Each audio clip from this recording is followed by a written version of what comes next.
Halo sahabat cerdas, Assalamualaikum warahmatullahi wabarakatuh.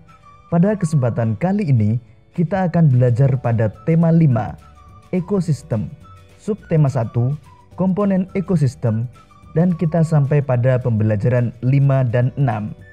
Sahabat cerdas, sebelum kita mulai pembelajaran kita, jangan lupa untuk berdoa terlebih dahulu. Sahabat cerdas, coba perhatikan ketiga hewan tersebut. Ketiga hewan tersebut merupakan hewan muda yang baru saja dilahirkan dan menetas. Setiap hewan memiliki cara tersendiri dalam proses perkembangbiakannya. Hewan-hewan tersebut mengalami proses pertumbuhan dan perkembangan yang berbeda satu sama lain. Proses ini dinamakan proses daur hidup atau siklus hidup.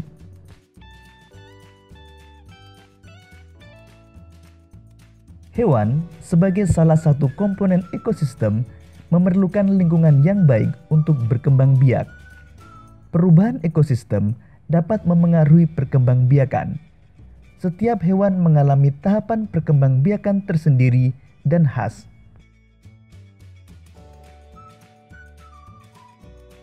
Tahapan pertumbuhan dan perkembangan suatu hewan disebut daur hidup. Di dalam daur hidupnya, ada hewan yang tidak mengalami perubahan bentuk dan ada hewan yang mengalami perubahan bentuk.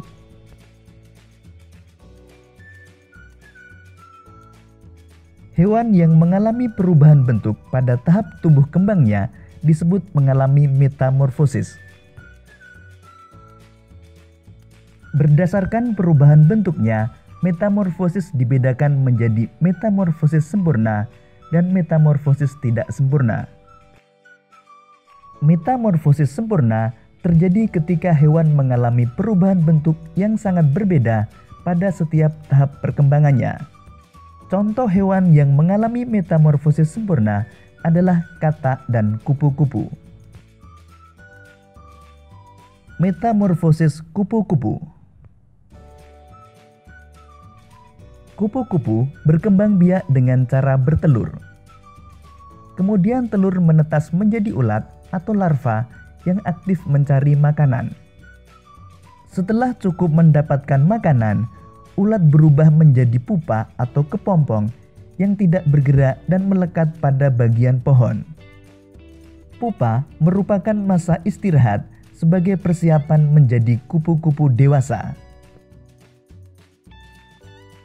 Metamorfosis tidak sempurna terjadi pada hewan yang mengalami perubahan bentuk yang tidak terlalu berbeda pada setiap perkembangannya.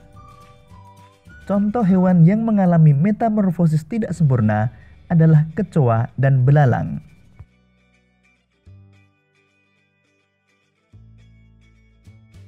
Metamorfosis kecoa.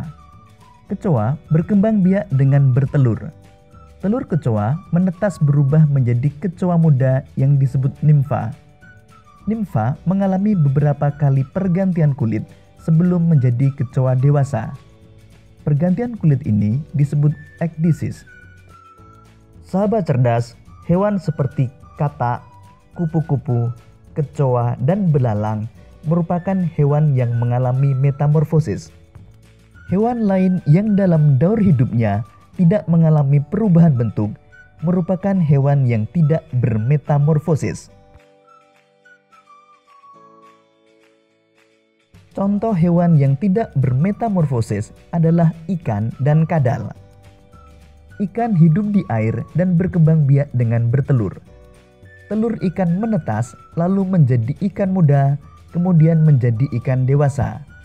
Bentuk ikan muda dan ikan dewasa tidak banyak mengalami perubahan.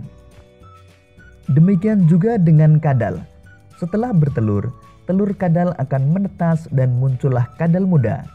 Seiring dengan waktu, kadal muda tumbuh dan berkembang menjadi kadal dewasa yang siap bertelur kembali setelah melakukan perkawinan dengan kadal dewasa lain.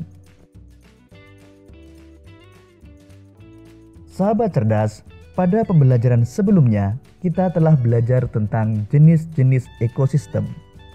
Sekarang coba kalian amati kedua ekosistem tersebut. Kedua ekosistem tersebut terlihat sangat berbeda. Pada ekosistem pertama, komponen biotik meliputi hewan sapi, capung, burung, katak, kura-kura, dan ikan. Sedangkan komponen abiotiknya meliputi air, tanah, kondisi iklim lembab, dan cahaya matahari. Sedangkan pada ekosistem kedua, komponen biotik meliputi unta, burung, kelinci, dan katak. Sedangkan komponen abiotiknya meliputi tanah dan kondisi iklim yang gersang. Sahabat cerdas, lalu apakah ekosistem dapat berubah dari masa ke masa? Untuk mengetahuinya, mari kita lanjutkan pembelajaran kita. Perubahan ekosistem. Ekosistem mengalami perubahan sepanjang waktu. Komponen-komponen di dalam ekosistem dapat mengalami peningkatan maupun penurunan jumlah. Misalnya, pada saat musim hujan, sebuah kebun akan mendapat lebih banyak air hujan daripada saat musim kemarau. Tanaman tumbuh dengan baik. Tikus-tikus tanah juga akan mendapatkan lebih banyak makanan daripada biasanya. Kondisi ini akan meningkatkan populasi tikus tanah di kebun tersebut. Peningkatan jumlah tikus tanah akan mengakibatkan meningkatnya populasi ular tanah. Peningkatan ini disebabkan ular tanah mendapat banyak makanan berupa tikus tanah pada musim itu. Pada musim kemarau, air hujan yang turun di kebun tersebut tentu berkurang. Tanaman tumbuh lebih lambat. Makanan yang dihasilkan juga lebih sedikit. Keadaan ini akan mengakibatkan menurunnya populasi tikus tanah yang memakan tanaman di kebun itu. Akibatnya, populasi ular tanah pun akan berkurang karena berkurangnya sumber makanan pada musim itu. Sahabat cerdas, ekosistem mengalami perubahan baik secara alami maupun karena kegiatan manusia. Perubahan musim merupakan salah satu contoh perubahan alami. Selain perubahan musim, hal yang termasuk faktor perubahan alami adalah bencana alam berupa gunung meletus, gempa bumi, tanah longsor, kebakaran hutan, tsunami, dan banjir. Manusia dapat menjadi faktor penyebab terjadinya perubahan ekosistem. Manusia melakukan berbagai kegiatan untuk memenuhi kebutuhan hidupnya. Pembukaan lahan hutan untuk dijadikan sawah dan perkebunan akan mengubah ekosistem. Kegiatan manusia yang menimbulkan pencemaran lingkungan dapat mengubah keseimbangan ekosistem. Dan masih banyak lagi kegiatan manusia yang dapat mengubah ekosistem. Demikian tadi sahabat cerdas pembelajaran kita pada tema 5, subtema 1, dan pembelajaran ke-5 dan 6. Untuk menguji pemahamanmu, kamu dapat mengerjakan latihan soal yang terdapat pada deskripsi video ini.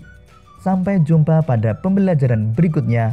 Tetap semangat dan selamat belajar.